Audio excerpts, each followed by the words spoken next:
Buenas tardes a todas y a todos. Qué gusto tenerles aquí en esta cuarta sesión de clases del Instituto de Formación Política Ideológica, nuestro partido, el mejor partido de Honduras y la única solución viable para poder cambiar este país.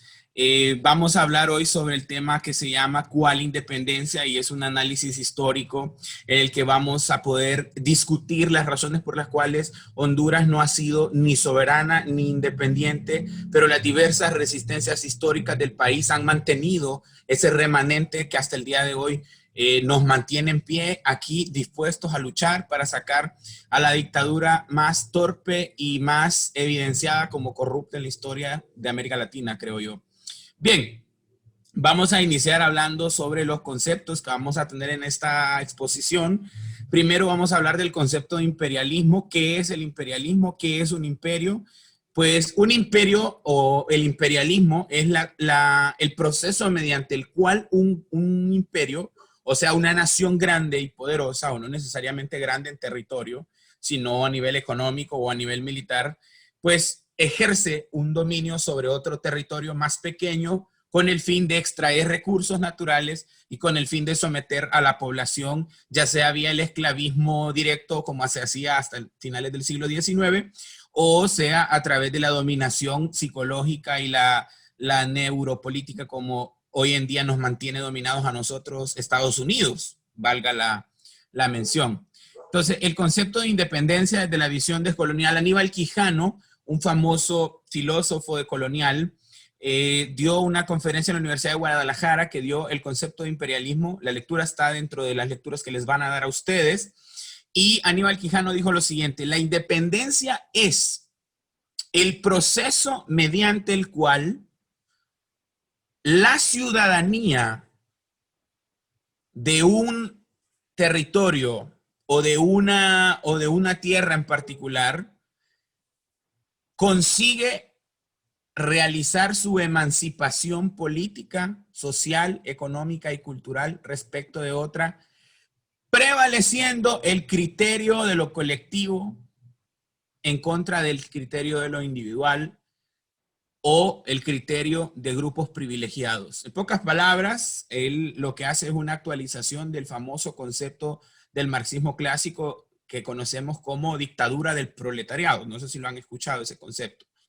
Aníbal Quijano dice, bueno, no en todos los países del mundo hay proletarios, los países latinoamericanos en su mayoría son campesinos, y bueno, lo que tenemos que repensar es que el concepto de independencia en realidad se consigue cuando todas las clases oprimidas se unen y logran separarse de los yugos de opresión sostenidos por las estructuras de dominación existentes. Entonces ese es nuestro concepto de independencia en la actualidad, porque justamente estamos en un país en donde las clases subalternas están oprimidas, explotadas, despojadas de todo lo que puede ser un derecho humano y ciudadano, y esa falta de dignidad en nuestra ciudadanía es lo que se conocería como colonialismo moderno o neocolonialismo.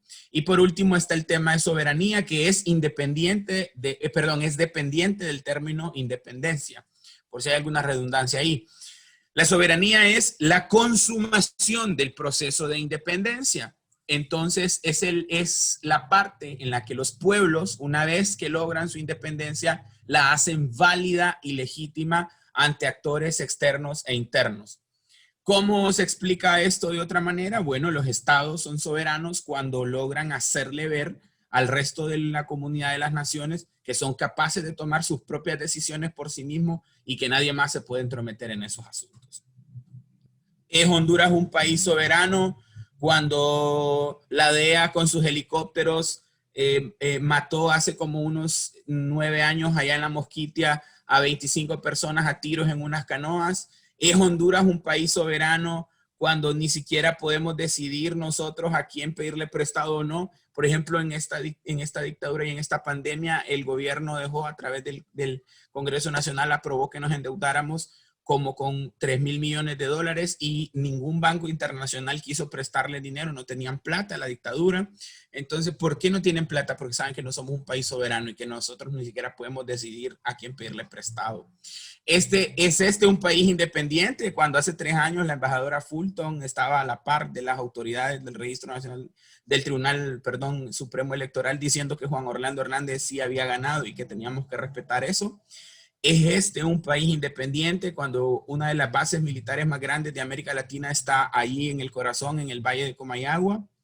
¿Es un país independiente cuando tenemos cualquier cantidad de extractivismo a través de minas y a través de la concesión de ríos y de aguas, y cuando los territorios están dando la vida para que nosotros podamos conservar el derecho que en otros países sería una tontería discutirlo, pero acá sí, porque aquí la rareza es la norma? Entonces este no es un país independiente, eso ya lo tenemos claro todos aquí. El imperialismo, pues obviamente ni siquiera lo vamos a cuestionar, ¿verdad? Desde la manera en la que consumimos televisión, ropa, estilo de vida gringos, y desde que el momento en que nos encantan los carros gringos, y desde el momento en el que absolutamente se podría decir que toda nuestra cultura está influida por agencias externas, se puede inferir que no tenemos ningún tipo de independencia. Entonces esa es la pregunta problema que vamos a inducir el día de hoy. Tenemos 30 minutos, voy a tratar de ser más breve porque es mucho contenido el que vamos a abarcar. Empecemos en la primera etapa. Honduras ha sido, para los que están llevando anotaciones, ha sido sometido en su historia por 3 imperios. Primero el Imperio Español, después el Imperio Británico y ahora el Imperio Estadounidense, bajo cuyo poder estamos desde hace aproximadamente unos 120 años. El 1 de julio de 1823 es la real independencia de Centroamérica. Entonces usted va a decir, wow, no es cierto. Fue el 15 de septiembre de 1821 porque llevo 40 años marchando en los desfiles, oyendo a ver al estadio, a las bandas y a las palillones y todo lo vulgar que es ese espectáculo que ha hecho la burguesía liberal para exhibir una independencia que no existe.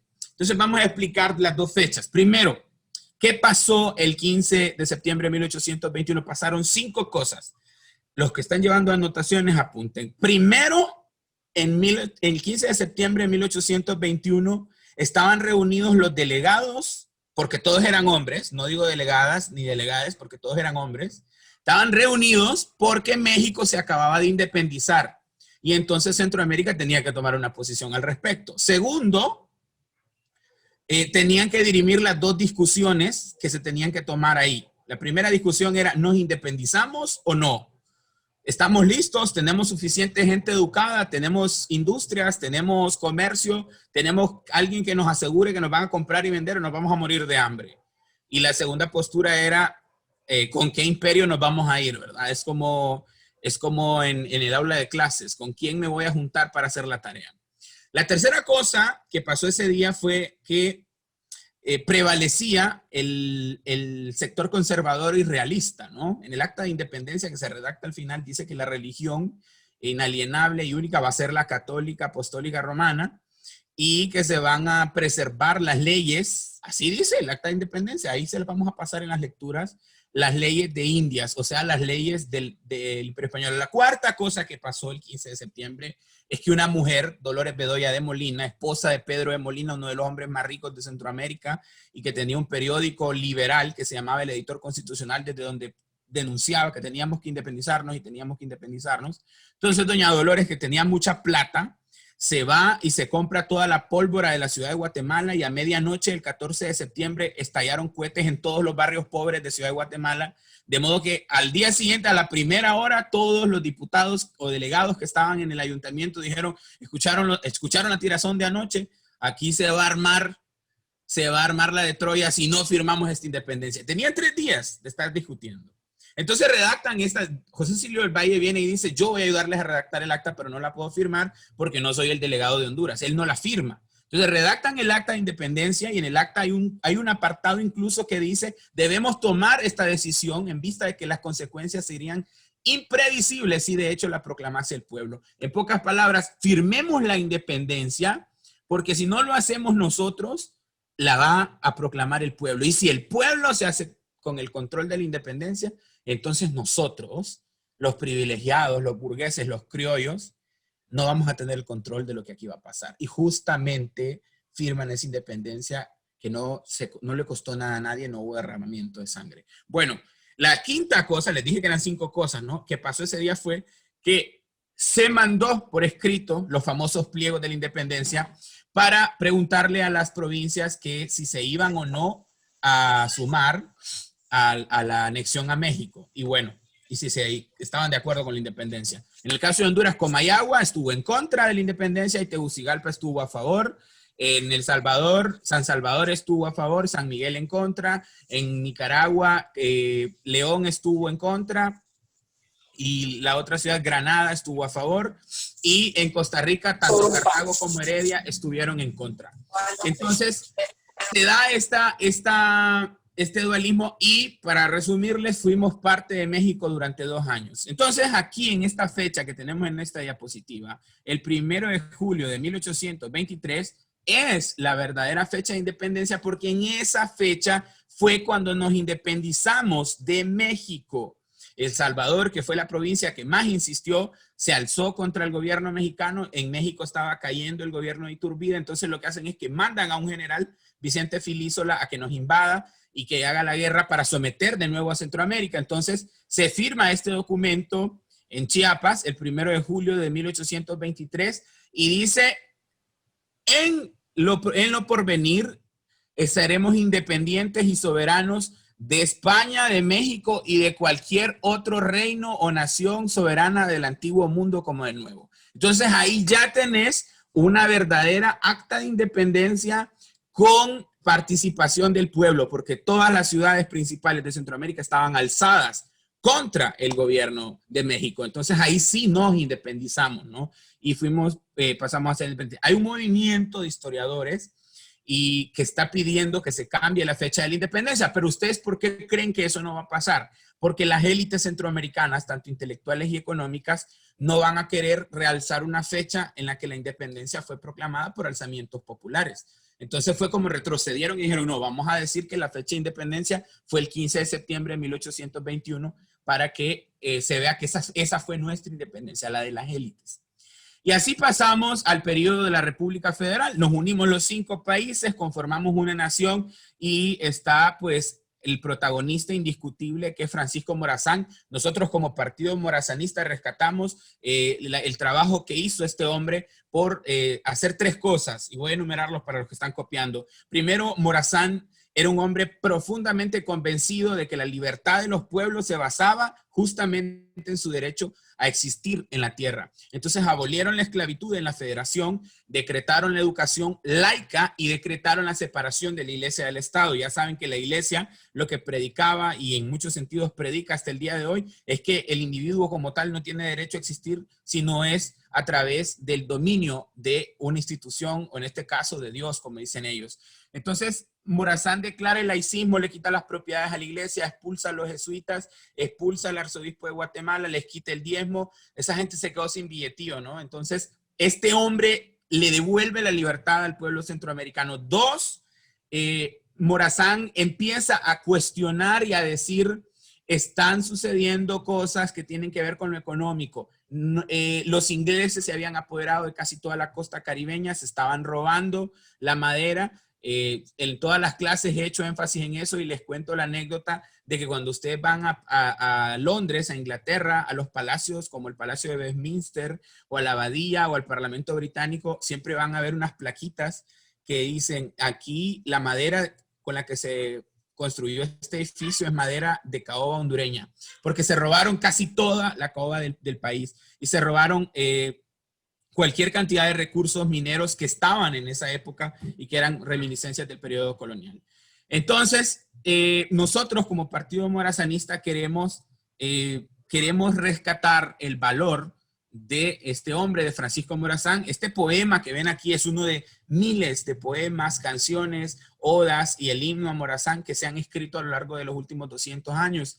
Y me gusta siempre rescatar la primera noche, ¿no? La primera estrofa que dice: alta es la noche y Morazán vigila. Es hoy, ayer, mañana, tú lo sabes. El poeta se inspira y para rescatar y dejarnos el legado de Morazán nos dice: tú lo sabes, nosotros somos los que sabemos que Morazán ayer, hoy y mañana va a ser siempre nuestro marco referencial de liberación de la patria, porque fue nuestro primer libertador, el primer hombre que ayudó a liberar a estos pueblos, y era hondureño, ¿no? Era de Tegucigalpa. Por cierto, no tuvo nada que ver en la independencia porque era un muchacho, tenía 29 años, y como nos han enseñado tan mal ese altar cínico, yo lo llamo el altar cínico porque están ahí unos archienemigos, ¿no? Está Colón y está el indio Lempira, que en ningún momento pudieron haber estado unidos, y está Morazán y el padre Reyes. Pasamos de la Federación al Imperio Británico, que esta es la segunda etapa, ¿no?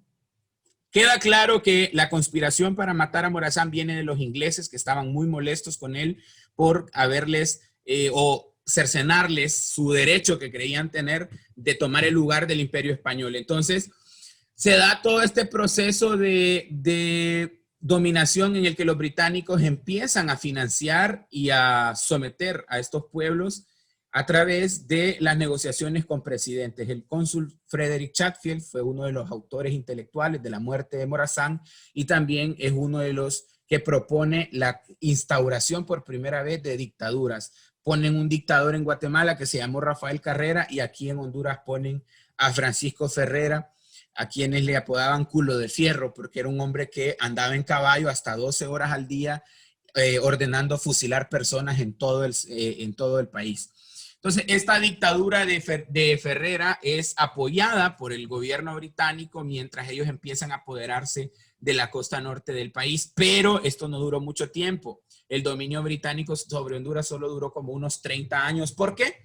Porque en el norte estaba Estados Unidos ya dispuesto, ¿no? Surgiendo como esa gran potencia, lista para dominar a estos terrenos. Entonces, Estados Unidos lo que hace es que aplica lo que se conoce hoy en día como la doctrina Monroe, elaborada por los padres fundadores, y esta doctrina es básicamente, entre comillas, América para los americanos. El presidente Monroe empieza a mandar y hacer todo una estrategia de dominación de estos terrenos centroamericanos. Y miren cómo son las modalidades de trabajo de los gringos. Ellos aplicaron dos formas para dominar estos terrenos. Mandaron a un montón de viajeros para que primero exploraran el territorio, entre ellos William Welch, Ephraim George Squire, para que exploraran qué era lo que había aquí, si había minas, si había oro, si había ríos, si había bosques, si se podía instalar algún tipo de industria aquí. Y después de eso, entonces se les ocurre a los estados del sur, que eran esclavistas, dicen, bueno, en esos pueblos en realidad no hay nada. Los presidentes son unos campesinos que no saben ni leer ni escribir. Entonces, de hecho, se referían despectivamente de los presidentes hondureños, por ejemplo, Coronado Chávez, que era un carpintero. No sé si ustedes saben que tuvimos un presidente carpintero y ¿saben lo que se les ocurre a los estados del sur? Mejor invadamos estos países y esclavicémoslos. Y entonces mandan a los famosos filibusteros. No sé si han oído hablar de William Walker, que está enterrado en Trujillo. Los mandan, invade Nicaragua, invade Costa Rica e intenta proclamar repúblicas esclavistas, porque el objetivo era esclavizarnos a todos. Si esto hubiera triunfado, hasta la vez pienso yo que estaríamos con las cadenas en las manos. Y bueno, a este señor fracasa estrepitosamente, se forma un ejército en todo Centroamérica, un ejército de inspiración liberal, por cierto, y lo expulsan. Y luego regresa y ahí en Trujillo lo fusilan, ahí está la tumba por si quieren ir a dejar saludos o a orinarse, como hacemos muchos cuando vamos. Entonces, para dejarle claro al mundo de que nunca más íbamos a dejar que nos invadiera este tipo de gente. Entonces se va el filibusterismo, pero Estados Unidos entiende, no vamos a poder dominar a estos países si no llegamos nosotros directamente ahí. Y fue justamente lo que hicieron, ¿no? Trajeron los enclaves, dos tipos de enclave, el enclave bananero y el enclave minero. Primero empiezan a sobornar a los presidentes, después de Marco Aurelio Soto, a quien hemos convertido en un héroe nacional y que está en el billete de 2 lempiras y lo hemos convertido en un héroe. No todo el mundo nos dice la reforma liberal y sus grandes logros, pues hay muchas mentiras. No se nos dice, por ejemplo, que él está enterrado en París, en el cementerio de Père Lachaise, por todo el dinero que se robó, se fue y nunca más pudo volver a Honduras. Regresó después, intentó ser presidente de nuevo, pero había robado tanto dinero que sencillamente quedó desprestigiadísimo. Este hombre es el que primero lleva el capital minero a Tegucigalpa, incluso cambia la capital de Comayagua a Tegucigalpa porque le quedaba más cerca la mina de San Juancito, que era de su propiedad, los terrenos de lo que hoy es La Tigra. Entonces cambian la capital y se instala la Rosario Mining Company, que fue el pueblo de San Juancito, uno de los más modernos de América Latina, el primer lugar en Centroamérica donde llegó la electricidad, donde llegaron los carros, donde llegaron todo tipo de tecnologías, y así es como empieza la penetración ideológica de el estilo de vida estadounidense en el país. Y en la costa norte, la famosa bananera, ¿verdad? Este señor Samuel Semurray, que llega a Honduras y se instala y funda primero la Cuyamel Fruit Company, y es uno de los autores de la invasión a Hawái, por ejemplo, y instalan todas estas bananeras y hacen tratos con el gobierno. Ya vamos a ver un video en la subsala sobre eso, en donde se les decía que se les iban a dar 250 hectáreas por cada kilómetro de ferrocarril que construyeran, ferrocarril público y del Estado, ¿verdad? Pero el ferrocarril ni fue público ni fue del Estado, solo lo construyeron en sus terrenos de las bananeras, y cuando las bananeras se fueron, se llevaron los ferrocarriles y los rieles, no dejaron nada. De modo que uno va hoy a los pueblos del norte y solo ve así como los túneles, los puentes que quedaron, porque eso sí no los podían arrancar y llevárselos. Entonces, durante este periodo también Estados Unidos empieza a financiar a políticos de uno y otro partido y se desata un caos, guerras civiles, 1919, 1924, 1932. Y para poner orden, entonces Estados Unidos instala dictaduras en todo Centroamérica. Acá en Honduras instalan a Tiburcio Carías Andino, en Nicaragua los Somoza, en El Salvador Maximiliano Hernández Martínez, y en Guatemala a don Jorge Ubico.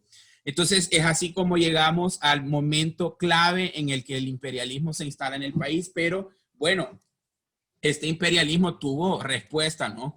En la década de 1920, cuando llegan a Honduras, las primeras influencias de la revolución bolchevique, y se funda el Partido Comunista Centroamericano por Juan Pablo Wainwright.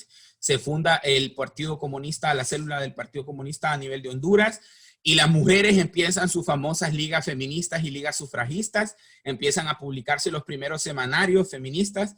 Estas mujeres que se identificaban no con la causa marxista propiamente dicha, pero sí con la causa emancipadora del derecho de las mujeres a votar. Entonces, estas resistencias contra el Estado liberal, que era sumamente tóxico, misógino y machista, también vienen a sumarse a las resistencias a este imperialismo. De modo que una de estas mujeres, Visitación Padilla, se va donde don Froilán Turcios y le dice que funden el famoso periódico, el Boletín de la Defensa Nacional. No sé cuánto tiempo me queda, si puedo acelerar o disminuir el ritmo. Bueno, acelerar pues. Llegamos al periodo del final de la dictadura, ¿no? Estados Unidos gana la Segunda Guerra Mundial, se convierte en la nación más poderosa del mundo, y para competir, para que los rusos no nos vengan a conquistar el continente americano, dice, entonces vamos a quitar a estos dictadores arcaicos. Y sacan a todos estos dictadores que les acabo de mencionar y empiezan a nombrar gobiernos democráticos. Pero ¿qué creen que pasó? Resulta ser que estos países estaban acostumbrados a formas de gobierno autoritarias, y las élites centroamericanas y la hondureña sobre todo eran sumamente autoritarias. Entonces, al final, imponen al presidente Gálvez. Los gringos no querían que Gálvez fuera el presidente, sino que fuera Vida Morales. Pero el Partido Liberal cometió el error de ordenar, José Ángel Zúñiga Huete, que no fuéramos a elecciones, en un paralelismo como lo que está pasando ahora, ¿no? Si tenemos aquí gente en el grupo que no está de acuerdo en que vayamos a elecciones, es un error. Déjenme decirles que es un error. Ir a elecciones es una de las formas que tenemos como partido de garantizar de que esta gente no se adueñe para siempre del país. Entonces, para que vean los paralelismos de la historia que están vigentes todavía. El caso es que dura muy poco, no duró ni siquiera 10 años. Se instala una mega huelga bananera, lo que le da a Estados Unidos pie para decir, tenemos que concederles a la gente derechos, porque aquí la gente estaba súper explotada. Las mujeres hacían jornadas de 12 horas en las bananeras, y encima tenían que cuidar de sus familias, y encima tenían que organizarse entre sí. Los obreros en las bananeras tenían vida prácticamente de animales. Entonces, la huelga bananera es la que impulsa un modelo desarrollista, y este modelo desarrollista también va de acuerdo a lo que Estados Unidos quería, la famosa Alianza para el Progreso, y devolverle a la gente pues algunos derechos sociales. Se crea Instituto de Seguridad Social, se crean secretarías de trabajo, se da el derecho a tener sindicatos y se impulsa una reforma agraria. Pero como no se pudieron hacer gobiernos civiles, porque en este país las élites son autoritarias, entonces boom, dan otro golpe de estado en el 56, y durante 20 años tuvimos un montón de dictaduras militares sumamente corruptas, como la de López Arellano, que se descubrió que era sobornado por las bananeras, el famoso Banana Gate. No sé si pueden buscar sobre eso, cómo este hombre era sobornado por las bananeras para que en el cumplimiento de los 100 años del capital bananero, pues él les diera otros 100 años más. Gracias a Dios eso no pasó, y gracias a la lucha que se hizo de los partidos obreros, la resistencia campesina en los años 70. Llegamos a los años 80, ¿no? Y resulta que este modelo se fue desgastando. En Nicaragua acababa de ganar el sandinismo, la revolución. En El Salvador acababan de matar a Monseñor Romero y estaba lista y servida la guerra. Y en Guatemala estaba el ejército con sus caibiles matando a decenas de pueblos indígenas. Entonces solo Honduras faltaba que estallara, y estuvimos así de estallar. Se muere el gran líder del Partido Liberal, Modesto Rodas Alvarado, ese año, y entonces Estados Unidos ve que hay un escenario de inestabilidad, porque los liberales ya no quieren seguir el pacto con los militares, ¿no? Recordarles también que muchos de estos cachurecos eran funcionarios de las dictaduras militares, que fue ministro de casi todas las dictaduras militares de los 70. Entonces vienen los gringos y dicen, miren, lo que necesitamos aquí es un portaaviones, necesitamos un país que nos sirva para evitar que los otros países se nos salgan de control. Y entonces es así como hacen los tratados para convertir a Honduras en el famoso caso y triste del USS Honduras. Nos convertimos en una base militar gringa hasta el día de hoy. Le dan el poder a Rosuco y después a Ascona, y mientras eso va pasando, mientras nos hacen creer que aquí hay democracia tutelada después de la constituyente del 82, bajo la mesa empezaron a desaparecer estudiantes, a desaparecer luchadores y a mandarlos al exilio, y fue horrible. La década de los 80 en Honduras es horrible. Platiquen con cualquier persona de mayor de 50 años y les va a contar lo horrible que fue esa década en este país. Llegamos a Callejas, y Callejas profundiza el modelo neoliberal y dice, no, aquí vamos a privatizar el Estado porque demasiado Estado y demasiados derechos a la gente. Entonces empiezan a privatizar casi el 60% del Estado, ¿no? Muchos no lo saben, pero Leche Leite, por ejemplo, el cemento Piedra Azul y todas esas cosas que hoy son privadas eran del Estado, eran empresas del Estado. Encima, Callejas viene y ordena que se pague la quiebra de la CONADI, la Comisión Nacional de Inversiones. Esa quiebra es 6 veces el dinero del Seguro Social. Nosotros nos venimos llorando esos 300 millones de dólares que se robaron del IS los cachurecos. CONADI fue 6 veces eso. O sea, seguimos pagando deudas que han hecho los cachurecos toda la vida, ¿no? Eso es un cáncer. Luego de Callejas llega Reina al poder, y el presidente Reina le abre el país a la sociedad y dice, vamos a volvernos una sociedad civil porque somos una sociedad militarizada. Le quita el fuero al ejército, la autonomía a las Fuerzas Armadas. De ahí separa la policía del ejército y empieza a perseguir a Callejas con el Ministerio Público. Le da mucha fuerza al Poder Judicial, pero solo dura 4 años. Y después de Carlos Roberto Reina llega este señor que es fanático de los gringos y es la mano derecha de los gringos en Honduras, Carlos Roberto Flores Facusé, que a quien le dicen cabro negro, y este señor viene y entrega por completo el país a Estados Unidos. En eso se da el huracán Mitch, y Honduras es tan estratégico para Estados Unidos que el presidente Bill Clinton en persona viene a ver el desastre del huracán Mitch aquí.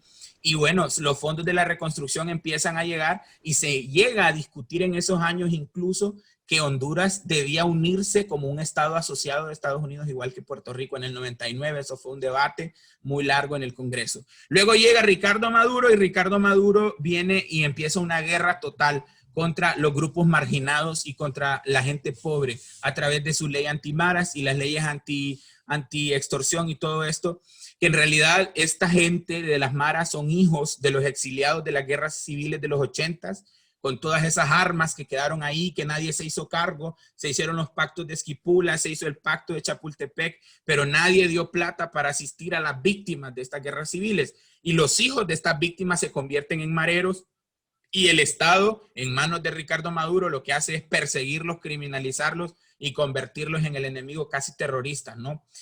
En ese contexto llega este hombre que todos lo conocemos, ¿verdad? Ya conocen a este señor.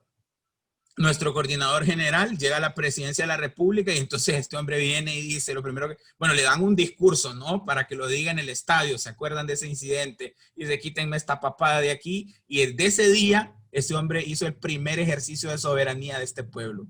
Dijo, voy a devolverle la dignidad a este pueblo. Hay un discurso de febrero, unos días después de que él asume la presidencia, en donde dice, el Estado no funciona porque el Estado está aislado del pueblo. Aquí en este Estado no hay nadie. El pueblo está allá y el Estado está acá. Entonces yo voy a abrir las puertas del Estado, así como invocando a Allende, ¿no? Se abrirán las avenidas por las que pase el hombre libre. Entonces viene Mel y abrió el Estado y se sentó con los sindicalistas, se sentó con los gremios, le devolvió el derecho a los derechos laborales a los maestros y empezó toda esta tradición del poder ciudadano de hablar y de sentarse con la gente. La huelga de los fiscales para quitarle el poder judicial a los cachurecos con ese fiscal delincuente que fue Leónidas Rosa Bautista, etcétera, etcétera, etcétera. Más todos los logros del poder ciudadano que ya los discutimos en otras clases. Y bueno, las élites hicieron lo que siempre hacen. Con las órdenes de Estados Unidos, dieron un golpe de Estado, el golpe de Estado más torpe, nefasto y terrible en la historia de este país. Yo no he visto un golpe de Estado tan mal ejecutado y definitivamente que instalan lo que hacen, lo que siempre hicieron. ¿Qué fue lo que hicieron? Pusieron dictadores a Carías, después pusieron de dictadores a los militares y ahora nos ponen de dictador a Juan Orlando Hernández, una dictadura blanca, mal hecha, porque encima esta dictadura está manejada por narcos, o sea, es una narcodictadura. Hasta en eso somos innovadores los hondureños, ¿verdad? Lo que Pablo Escobar no logró, ser presidente de Colombia, aquí sí lo logró, ¿no? El gran narco es el presidente de la República. Entonces, así estamos, pero esta vez es diferente. A diferencia de las coyunturas anteriores, tenemos un partido y tenemos diputados y tenemos presencia en los órganos electorales y tenemos una esperanza, toda una generación de jóvenes que ha sido víctima de esta dictadura y que está dispuesta a luchar para que volvamos a ser algún día un pueblo libre. Así es que viva el Partido Libre, compañeros. Me despido con esto y lo dejamos ahí. Compañeros y compañeras, perdón. Gracias, José Carlos. He escuchado, esta es la tercera vez que te escucho y siempre, pues, siento que traes algo nuevo a la palestra. Muy interesante siempre. Gracias por estar, por haber participado en toda la jornada, de hecho. Como les había dicho antes, vamos a abrir un pequeño espacio de preguntas y respuestas, pero solo vamos a abrir para 5 preguntas, así que si pueden levantar la mano o escribir en el chat, se van a hacer corridas y luego José Carlos las va a contestar. Por favor, seamos puntuales con lo que queremos decir, porque así podemos pasar después a las subsalas con más tiempo, porque sí nos hemos quedado un poco cortos en ese aspecto. Así que no sé si alguien quiere tomar la palabra. Héctor Aguilar y luego Carlos Zúñiga Damas.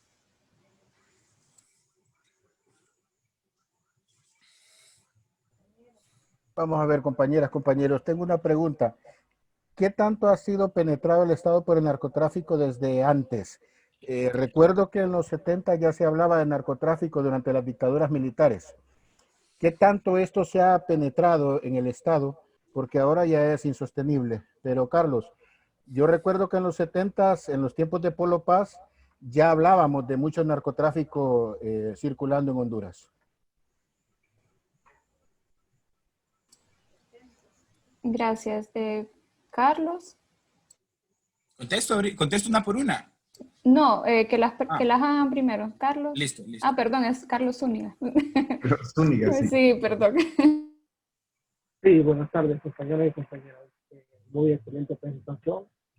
Mi consulta es para el compañero José Carlos Cardona, en el 15 de septiembre de 1821, el acta que ayudó a redactar José Cecilio del Valle, de parte de Honduras, quién fue quien la firmó. Solamente es un...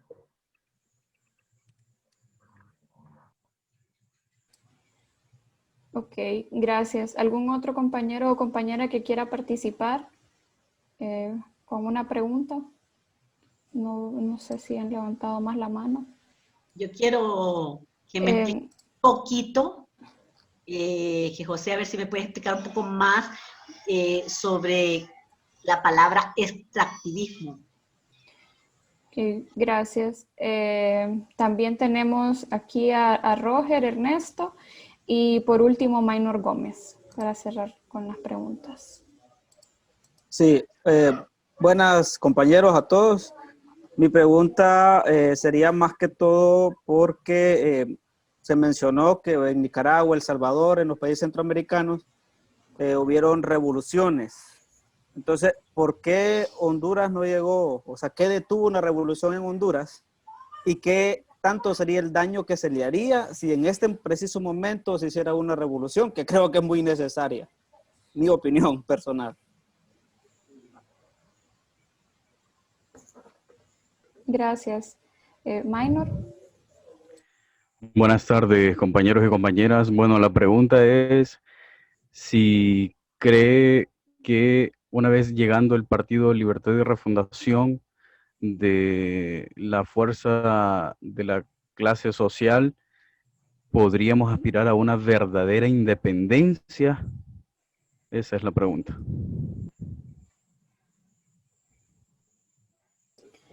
Gracias, compañero. Esas son las 5 preguntas que vamos a habilitar. José Carlos, puedes ir respondiendo si quieres. Ok. Primera pregunta, ¿qué tan antigua es la penetración del narcotráfico en Honduras? Los estadounidenses empezaron a consumir drogas a gran escala luego de la ley seca instalada durante la Gran Depresión. Está documentado que desde la dictadura de Carías existieron narcotraficantes gringos que vinieron acá al país, que procesaban drogas. En ese momento pues eran otro tipo de drogas, pero sí ya empezaba el auge de la cocaína y se la llevaban hasta Nueva Orleans y de Nueva Orleans se distribuía. Hay investigaciones firmadas o ordenadas por el propio J. Edgar Hoover, el fundador del FBI, de que el gobierno de Carías era un gobierno sumamente infiltrado por todo tipo de actividades clandestinas. ¿Va? Por ejemplo, el tema de lavado de activos. Eso ha sido una cosa antiquísima en el Partido Nacional. Le fascina lavar activos. Hay un libro que les recomiendo, un libro muy viejo que ya no se está reeditando, que se llama Los Alemanes en el Sur, que cuenta cómo es que los funcionarios de la dictadura de Carías se hicieron millonarios quitándoles las propiedades a los alemanes en la Segunda Guerra Mundial. ¿No han leído esa irrisoria historia de que Carías fue el primer presidente latinoamericano en declararle la guerra a Alemania?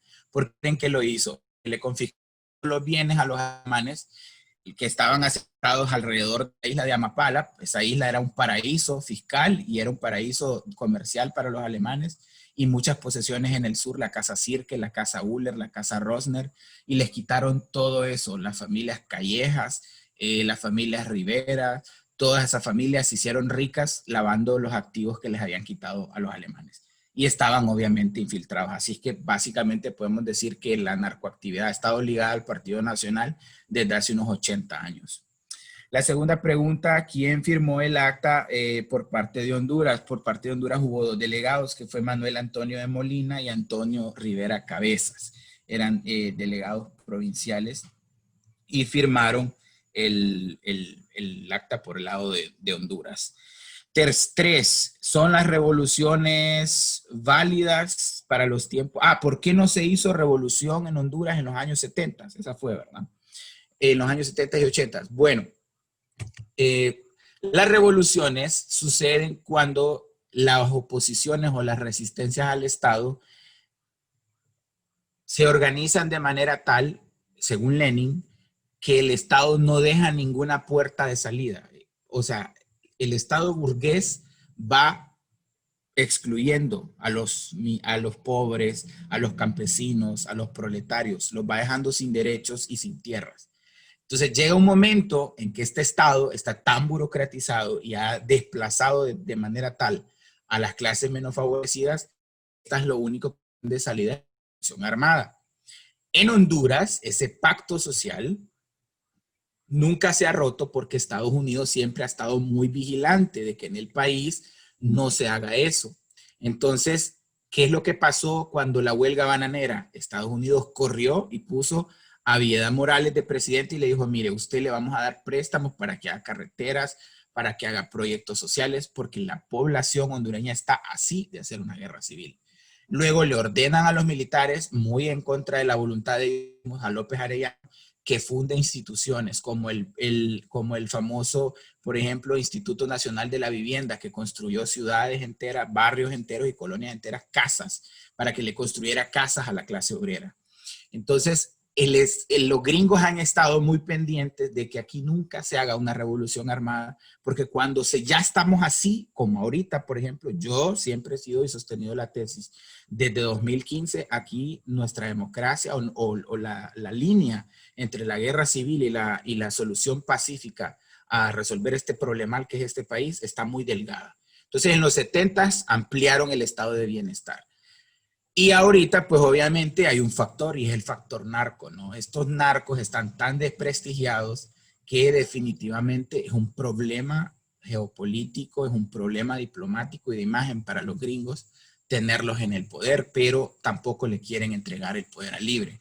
Entonces, por eso es que Libre es el comodín, Libre es lo único que detiene a Honduras de terminar de hundirse en el abismo, porque yo les aseguro que si hacemos una guerra civil, y véanlo en Centroamérica, El Salvador tuvo una guerra civil hace 30 años y está mejor que nosotros.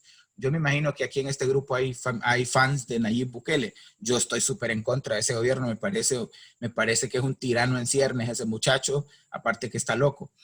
En Guatemala, que hubo conflicto civil en los 80s y 70s, ¿están mejor después de 30 años? No. En Nicaragua están mejor de 30 años. Bueno, tienen un gobierno que es el gobierno del Frente Sandinista. Independientemente de si nos cae bien o mal Ortega, pues el sandinismo sigue haciendo obras sociales y en Nicaragua se puede decir que hay un estado de bienestar mejor que el que tiene Honduras. Entonces yo diría que sí estamos en procesos de lucha revolucionarios, pero no estamos en revoluciones. Les recomiendo, por ejemplo, un libro de Delberto Torres Rivas que se llama Revoluciones sin cambios revolucionarios, para que vean que en realidad nuestro país es un país pacífico y en realidad lo que necesitamos es un nuevo pacto social. Por eso es que Libre habla de refundar la patria, habla de refundar el país, porque Libre no está dispuesto como partido a sacrificar la sangre de su pueblo para nada, pues. Porque hacer una guerra civil no serviría para nada. Solo para matar cachurecos. Yo creo que sería el sueño de muchos.